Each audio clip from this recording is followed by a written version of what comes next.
By presenting the view of absolute reality to Arjuna, Krishna tried to break Arjuna's delusion and gave him a whole different perspective on not only the situation that he was facing right now, but life in general and the universe at large. Now Krishna appeals to Arjuna's sense of duty. He says, Svadharmam api chavekshya na vikampitum dharmyadhi yuddhat shreyo anyat kshatriyasya na vidyate. And also considering your own duty, that is Svadharma, you should not waver. Indeed, there is nothing better for a Kshatriya than a righteous battle. So, Krishna reminds Arjuna that he is a Kshatriya. Kshatriya, you can understand it as the military class,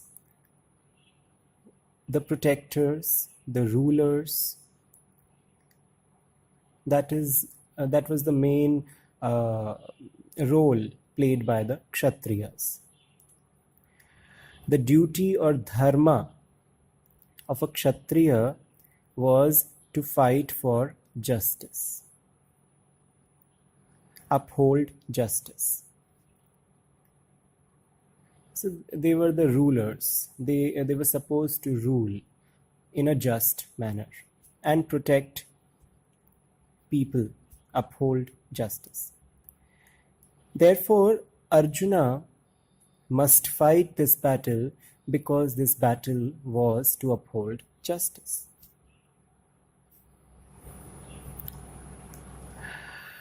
So now one may ask, how is this Kshatriya determined, and how are their roles determined? So this calls for a somewhat detailed explanation about the social structure prevalent in those times and the related philosophical background. So I will tell you about it in brief.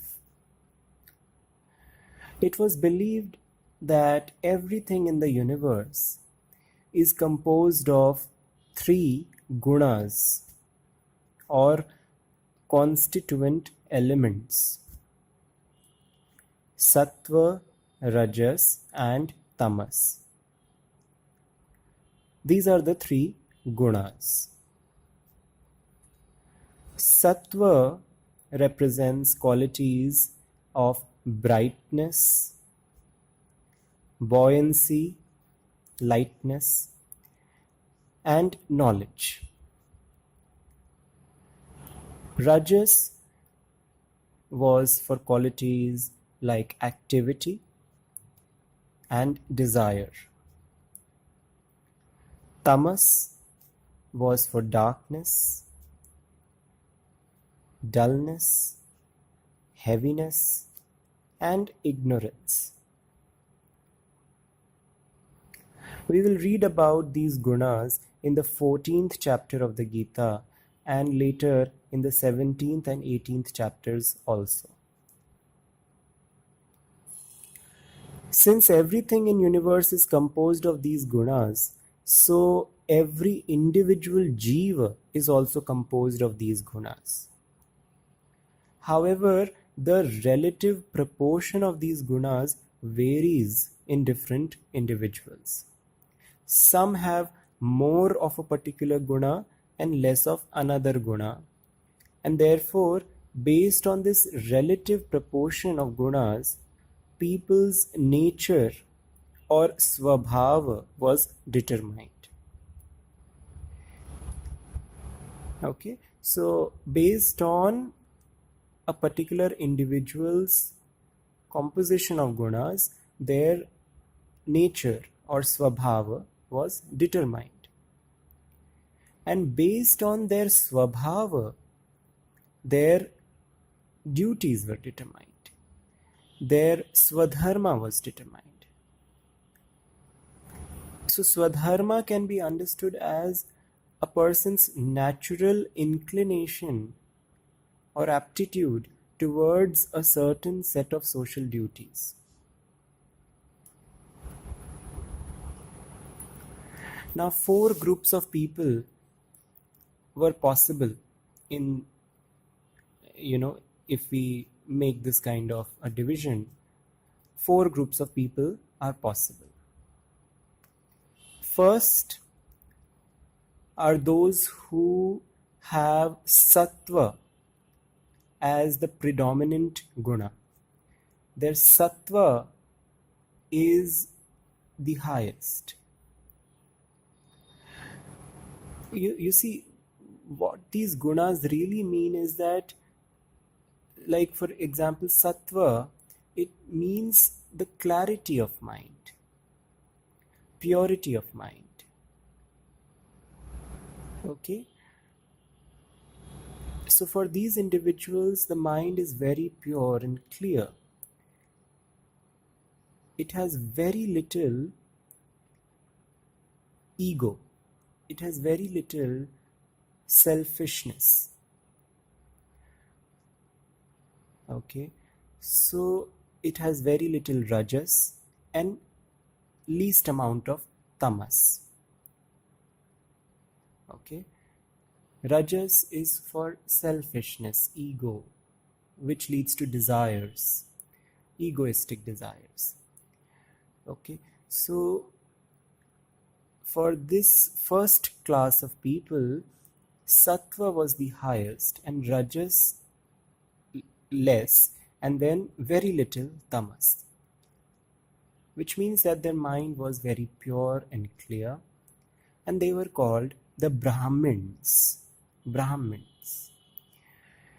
They were naturally inclined towards acquiring knowledge of the absolute truth. Since the absolute truth is known as Brahma, and they were inclined towards knowing that absolute truth, Brahma, they were called Brahmin. Okay, so they were on the path to knowing that absolute truth.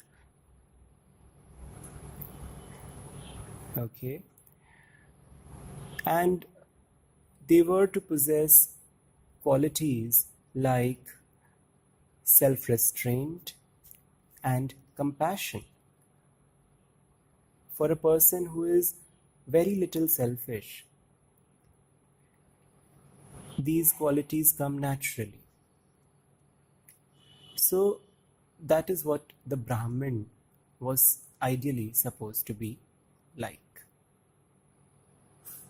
Second comes the Kshatriya, which Arjuna is. They have Rajas as predominant. So they have a great deal of ego, okay, a great deal of, passion, and they are very active, and, so they are very active and passionate people. They have, this Rajas is supported by some amount of Sattva. So their desires are not driven totally for their own benefits, but they have the welfare of society also in mind. So that is why they were well suited for upholding justice in society.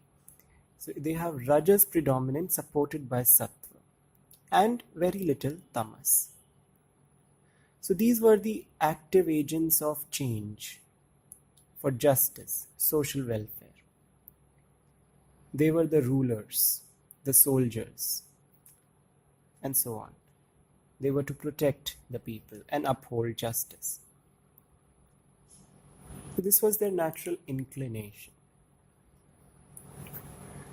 Third comes the Vaishya, who also have Rajas as predominant, but supported more by Tamas, and very little Sattva. This means that they act mainly for personal gain and avoiding loss. So they were naturally inclined towards trade, commerce, cultivation of crops, agriculture, and these kind of duties. Fourth is the Shudra. Shudra is the person who has his mind completely in darkness, completely ignorant towards what is and what is not, what is right and what is wrong. So Tamas predominant, followed by Rajas and traces of Sattva.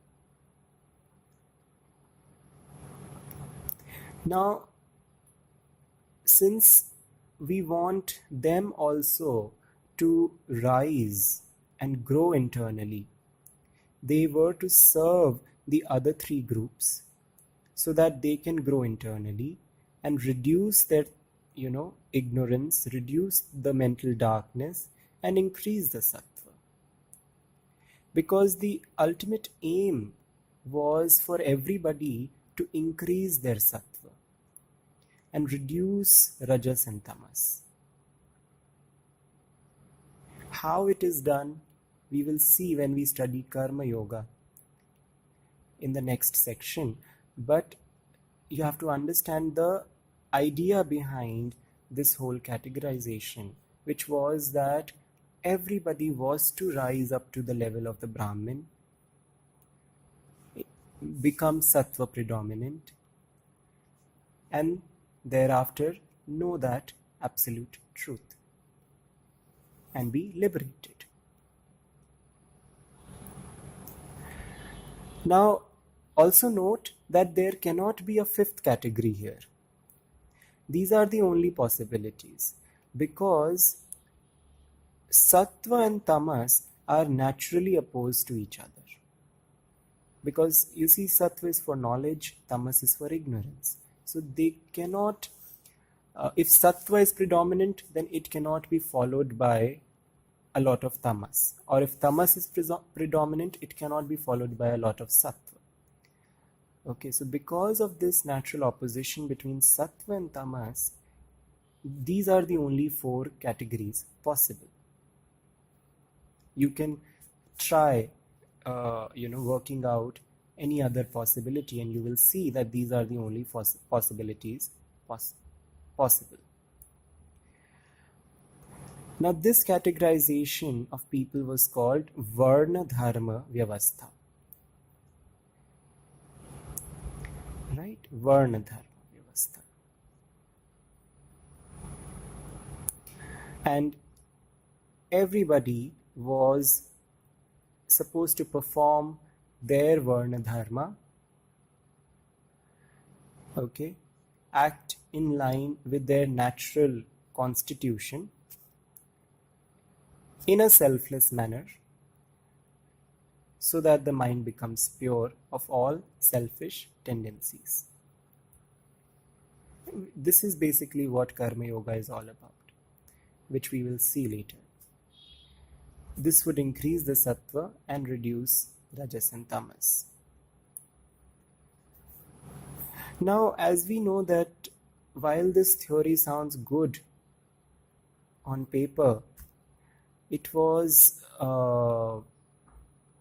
not very easy or not very practically applicable. Although we find a parallel in Greek philosophy also. In Plato's Republic, he says that a just society is one in which there are three classes of people. Philosophers were to guide the society. They were they were to head the society, lead the society. So just like in Varna Dharma, they put Brahmins on the top, who can be compared with the philosophers spoken about in the Plato's Republic. So philosophers were supposed to be at the top of the ladder, and then the fighters, the protectors, like the Kshatriyas, and then the producers, the merchants, like the Vaishyas. Right? So there again we find similar kind of classification. And each one was supposed to do their own work for society to be just. So perhaps such a classification is a natural outcome of a certain way of philosophical thinking, perhaps. But the application of such a system is very problematic, as any system of social classification is. It led to a number of discrepancies, and it became a social evil, where the Varna started being determined by birth instead of the inner constitution. And this led to the oppression of the lower Varnas by the higher Varnas. But keeping aside these contentious issues, we have to focus now on the verse at hand, where Krishna is appealing to Arjuna's Svadharma, his sense of duty as a Kshatriya, which was to fight for justice. And therefore Krishna tells him that even if you don't go by that view of absolute reality that I am just talking about, if you don't, if you're not able to understand that fully, but you can understand your Svadharma at least, so at least if you go by your Svadharma, then you must fight.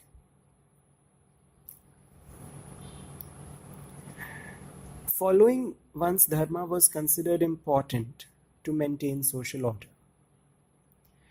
And the whole concept of dharma was about maintaining order in the universe. So Vedanta believes in the law of dharma, as we have mentioned earlier. And what is the law of dharma? It is a natural law of justice, a natural law of right and wrong, which ensures order in the universe. The law ensures that if someone does the wrong thing, causes harm to the order, then he must experience some kind of suffering, which is papa. And if someone causes some good in the world, then he will experience some well-being, that is punya. We can understand this with a simple example that, say, suppose I pollute the river or I pollute the air, then I too have to bear that consequence. I too have to breathe in the same air. So what you do has an effect on the world first, and then that effect comes back to you in some form. In some form it will come back to you.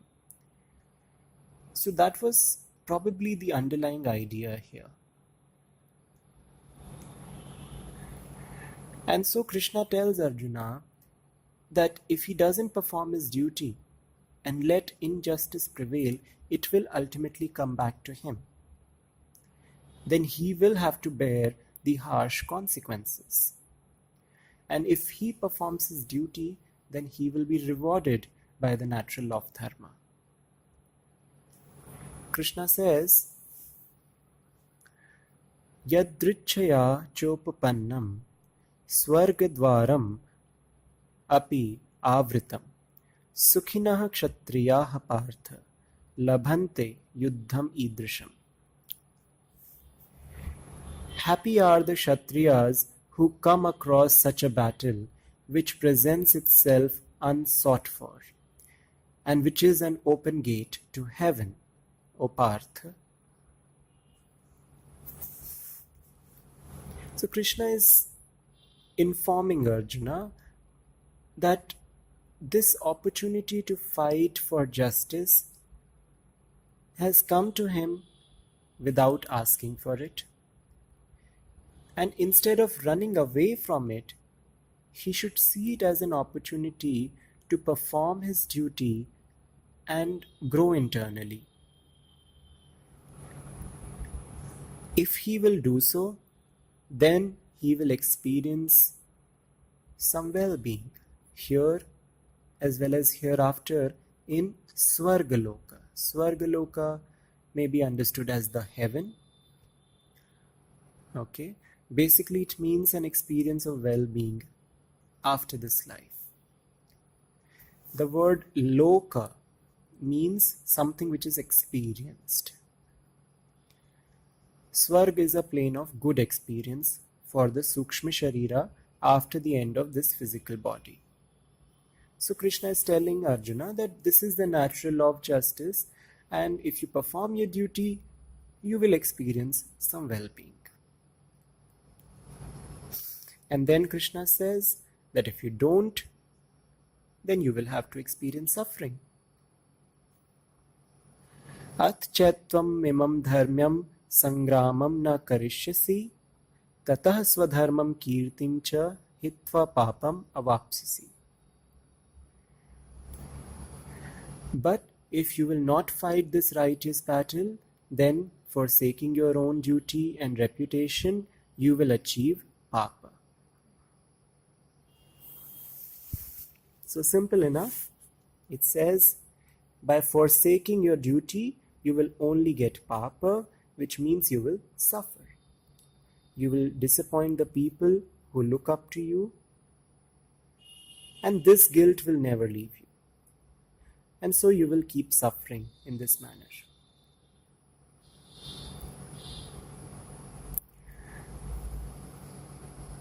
Then Krishna continues to say, Akirtim chapi bhutani kathishyanti te vyayam sambhavitasya chakirtir maranad ati richyate. Also, people will dishonor you forever. To an honorable man, such infamy is more worse than death.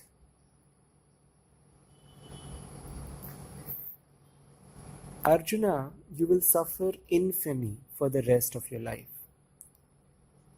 You, who has always stood up for justice, who has always fought for justice, who has fought innumerable battles. You, who is the leader of this army. For a person of your stature and reputation, this would be worse than death. So Krishna is talking about certain practical consequences here, which are pretty evident to us. This is a fact. And further, he says that, okay, let people talk what they want to talk. I don't care about that. At least my family members, my cousins, will be compassionate to me that, see, Arjuna did not fight with us. So Krishna says, no, that will also not happen. Even they will slander you. Even they will talk lightly about you. Krishna says, Bhayadranad uparatam mansyante tvam maharathaha yesham chatvam bahu mato bhutva yasyasi laghavam. The great warriors, the Maharathas standing in front of you, the Kauravas, will think that you retreated from battle out of fear. And they who held you in high regard will now think of you lightly.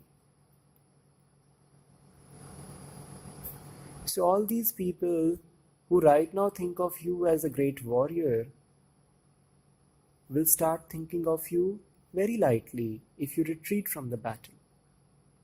They will not care for your feelings. They won't think that you turned away out of compassion or kindness. They would only think that you got scared and ran away. Would that make you happy? That will only upset you more.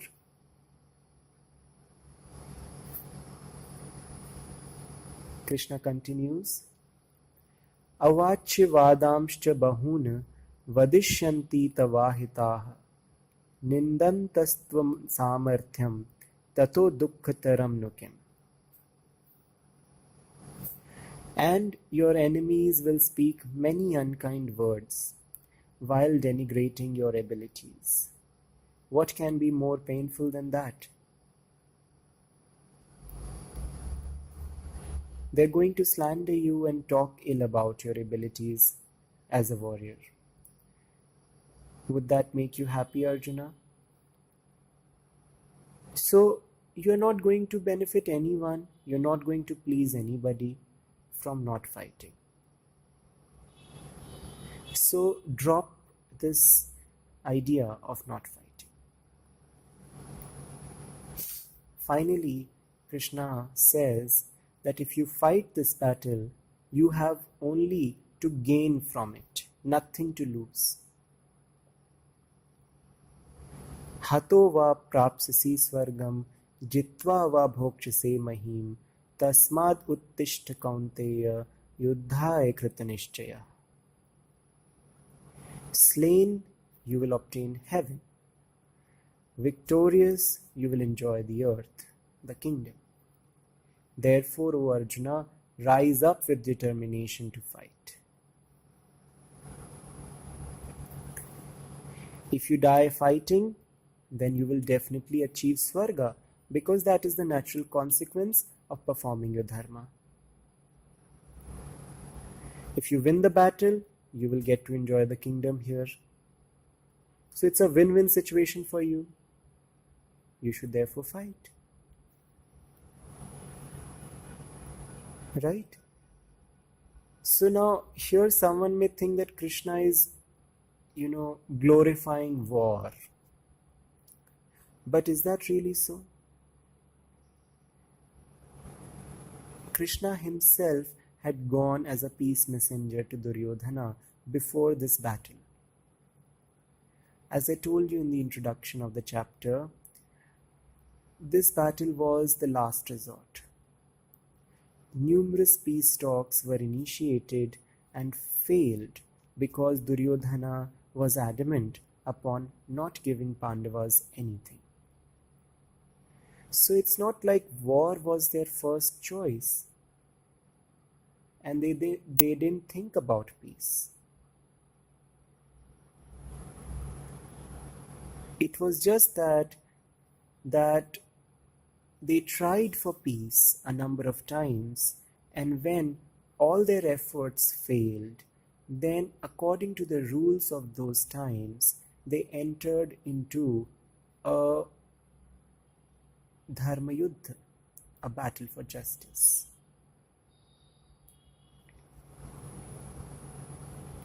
We see in life that in extreme cases, physical force becomes necessary. When someone becomes a serious threat to society, then physical force becomes necessary. In such cases, if one does not use physical force out of some kind of personal weakness, then one only causes harm to society. So it becomes the duty of a person to stop such people for the greater good. And this was the situation here.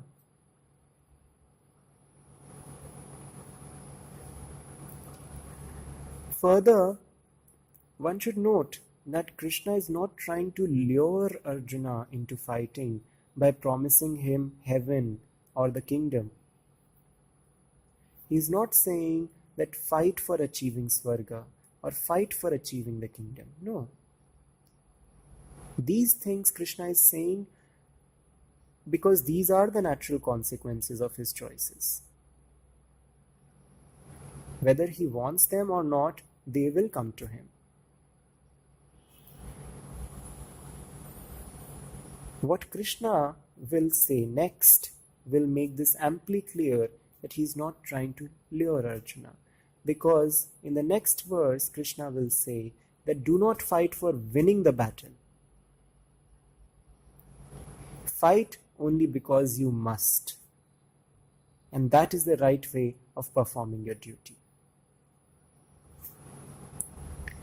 Sukh dukhe same kritva labha labhau jaya jayo tato yuddha yunjasva nevam papam avapsisi.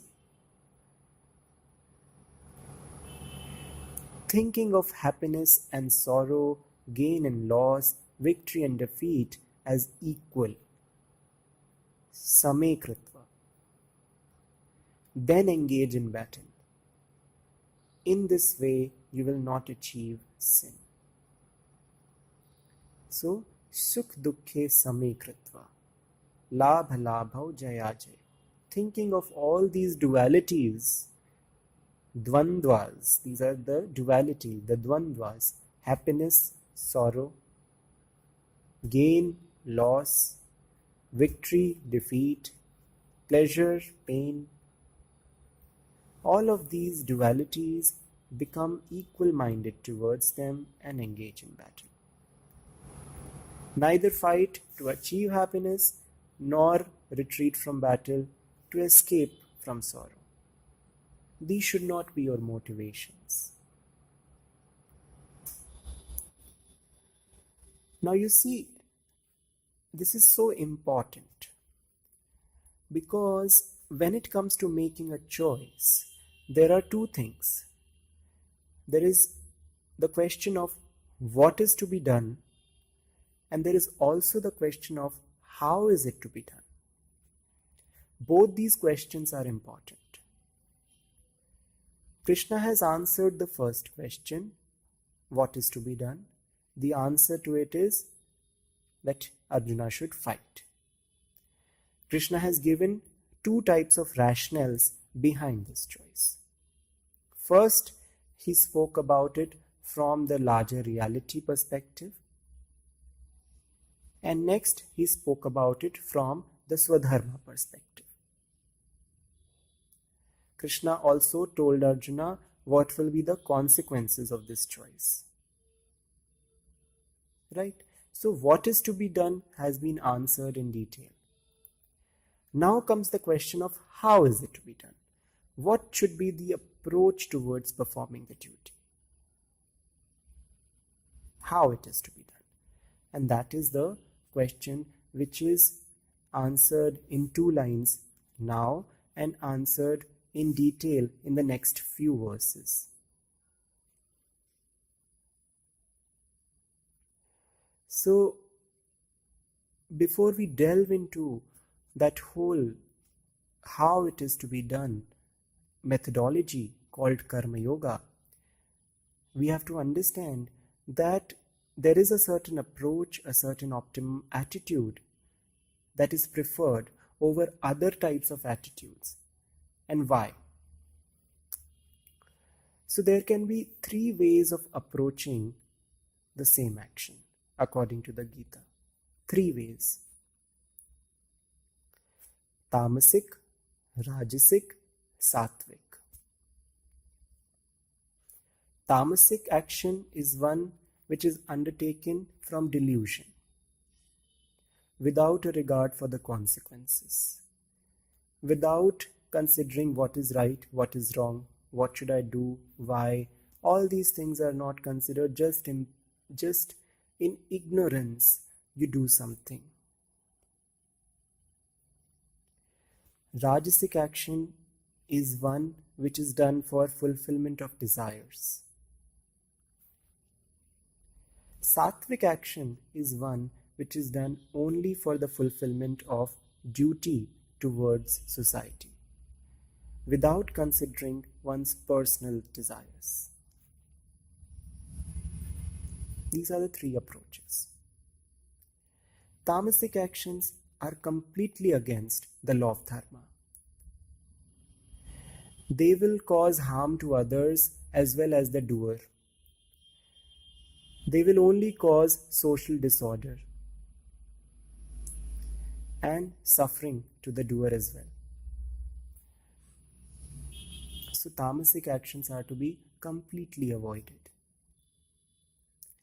Rajasic actions are better, although the focus is what is in it for me. That is the main focus. So one may be doing a very noble act like charity, but thinking about what is in it for me. How will I get name, fame out of it? So such an action would be rajasic. It is not totally wrong, but not totally right. Most of us either do things in the tamasic way, we hurt others, we hurt ourselves, or the rajasic way. But the optimum way is the sattvic way. Sattvic actions will bring about inner purification. When one is not focused on one's personal gains and loss, then one is reducing one's identification with this body-mind complex. Right? One is thinking beyond this limited individuality, beyond this body-mind complex. One's sense of self is not limited to this single individual. And this is the inner purification required if one wants to grow internally and know that absolute reality and be liberated. So this is the sattvic approach which is preferred over the other two approaches, and that is why Krishna is suggesting it to Arjuna. A person who has a sattvic approach would be equal-minded towards the dualities, happiness, sorrow, profit, loss, victory, defeat.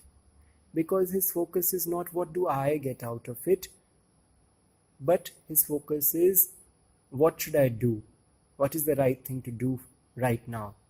Whether it causes me harm, whether it gives me swarga, I don't know. I don't think about that as my motivation.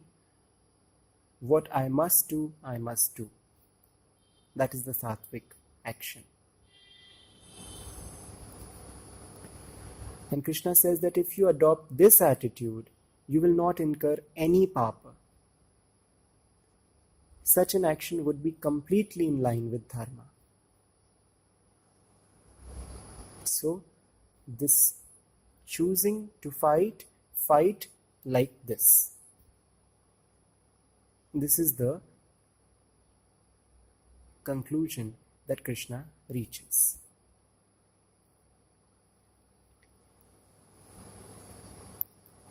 In the next few verses, Krishna will elaborate upon this approach. He will explain how one can cultivate this approach, because it sounds good, but it's easier said than done. How do I do this? And also, why is it so important to go by this approach only? So all of this will be explained by Krishna very systematically over the course of next few verses, which is called Karma Yoga of the Gita. We will begin looking into it in the next video.